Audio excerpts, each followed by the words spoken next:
Benarkah orang yang menzalimi kita bisa hancur dan orang yang memusuhi kita bisa binasa tanpa kita harus membalasnya? Ternyata ketika menghadapi orang yang zalim dan memusuhi kita, ada sebuah amalan doa mustajab yang berkaitan dengan Ismullahil Adzam, nama Allah yang agung, yang dijadikan bagian dari permohonan kepada Allah agar kezaliman dihentikan dan orang yang memusuhimu mendapatkan balasan darinya. Dan yang menarik, setelah dzikir ini ada doa khusus sebagai kuncinya yang kita panjatkan kepada Allah. Apa amalannya? Bagaimana cara mengamalkannya? Simak video ini sampai selesai.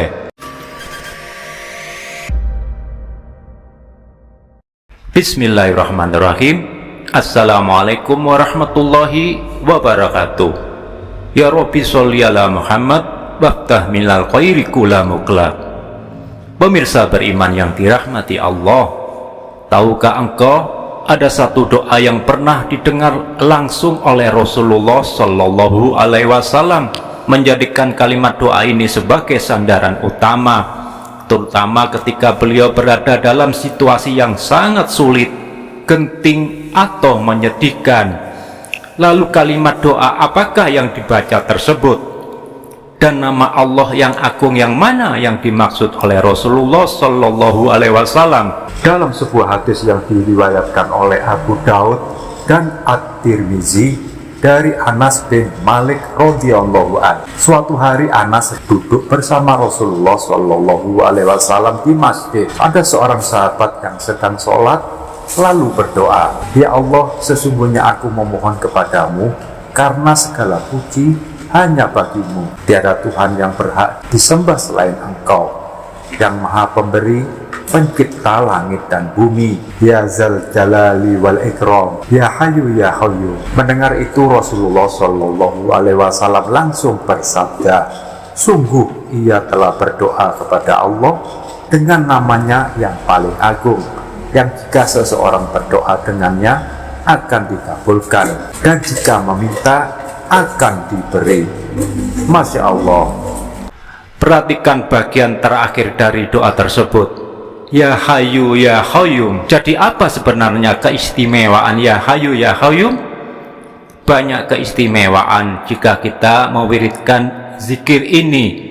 Dari kisah para nabi berikut ini. Nabi Isa alaihissalam membaca Al-Hayyu Al-Qayyum ketika menghidupkan orang yang telah mati. Dalam riwayat lain disebutkan bahwa ketika Nabi Musa alaihissalam membelah Laut Merah saat dikejar oleh Fir'aun dan bala tentaranya, ia membaca Ahyan Ya Hayyu Sarohiyan Ya Qayyum. Sementara itu Sayyidina Ali karamallahu wajhahu meriwayatkan ketika terjadi perang Badar, Rasulullah Shallallahu Alaihi Wasallam bersujud memohon kepada Allah Subhanahu wa Ta'ala agar diberi pertolongan dan kemenangan sambil membaca Ya Hayyu Ya Qayyum. Pemirsa beriman, para ulama salaf dan ahli makrifat mengupas tuntas rahasia spiritual di balik kombinasi dua nama ini. Ibnu Qayyim menjelaskan bahwa sifat Al-Hayyu mengumpulkan seluruh sifat kesempurnaan zat Allah, sedangkan Al-Qayyum mengumpulkan seluruh sifat kesempurnaan perbuatan Allah. Karena itu dzikir ini memiliki pengaruh luar biasa untuk memberikan ketenangan jiwa, kekuatan fisik, serta melepaskan seseorang dari jeratan kesulitan hidup yang paling mustahil sekalipun. Imam Al-Ghazali menganjurkan siapa saja yang mendawamkan dzikir ini, Allah akan melenyapkan kecemasan yang sedang menghadapi musuh atau orang yang zalim, yang tertimpa kesusahan besar, kesedihan mendalam.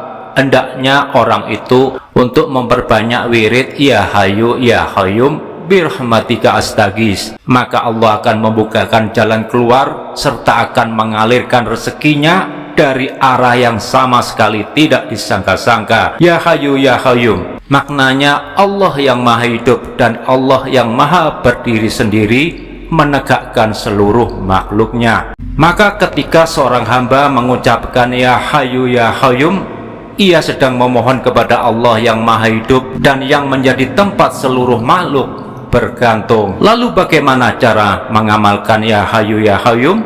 ketika kita sedang dizalimi atau menghadapi orang yang memusuhi kita. Dan yang lebih penting, doa khusus apa yang dibaca setelahnya? Nah, bagian inilah yang paling penting yang akan kita bahas selanjutnya. Pemirsa beriman yang dirahmati Allah, setelah mengetahui keutamaan dan manfaatnya yang menyertainya, sekarang mari kita masuk kepada tata cara pengamalannya. Para ulama dan kiai ahli hikmah mengijazahkan untuk diamalkan sebelum sholat subuh, setelah sholat maghrib, atau di waktu emas. Dikabulkan doa-doa di waktu sepertiga malam yang akhir. Dalam keadaan masih duduk tahiyat akhir setelah salam, bacalah dengan tenang. Yang pertama, beristighfarlah. Astagfirullah, astagfirullah, astagfirullah. Kemudian bacalah sholawat Nabi. Allahumma sholli ala Sayyidina Muhammad wa ala ali Sayyidina Muhammad. Kemudian bacalah satu kali doa pembukanya. Allahumma inni as'aluka bi anna lakal hamda la ilaha illa anta al-manan badi'us samawati wal ard ya jal jalali wal ikram ya hayu ya qayyum birahmatika astaghis. Kemudian yang ketiga, bacalah 313 kali ya hayu ya qayyum ya hayu ya qayyum ya hayu ya qayyum. Tuntaskan sampai 313 kali. Kemudian lanjutkan keempat, baca 3 kali doa pembalasannya. Ya hayu ya qayyum birahmatika astaghis wa min adabika astajir ijal ta'ri ala man adani wansurni ala man dolamani. Ini artinya, wahai Zat yang maha hidup, maha berdiri sendiri, dengan rahmatmu aku memohon pertolongan, dan dari siksamu aku memohon perlindungan. Jadikanlah pembalasanku atas orang yang memusuhiku, dan tolonglah aku menghadapi orang yang menzalimiku. Kalimat ini bukan hanya doa, tapi senjata langit untuk membungkam orang yang zalim sebagai ikhtiar memohon pertolongan perlindungan Allah, hingga engkau dicukupkan hidupmu dengan rezekinya yang berlimpah. Amalkan mulai malam ini dengan tenang dan penuh konsentrasi. Ucapkan dengan iman, ulangi dengan yakin. Karena jika Allah yang membela, siapa yang bisa mengalahkan? Tak ada satupun makar manusia yang lebih kuat dari takdir Allah. Karena jika Allah sudah turun tangan, maka tak ada yang bisa menyentuhmu kecuali atas izinnya. Like dan subscribe video ini agar tidak ketinggalan amalan rahasia lainnya yang membuat hidupmu bangkit kembali. Demikianlah yang dapat saya sampaikan. Semoga video ini menjadikan wasilah kebaikan dan kita sekeluarga dijauhkan dari segala keburukan dan kesaliman. Amin ya rabbal alamin. Wallahu alam bisawab. Jazakumullah khairan kasiran. Wassalamualaikum warahmatullahi wabarakatuh.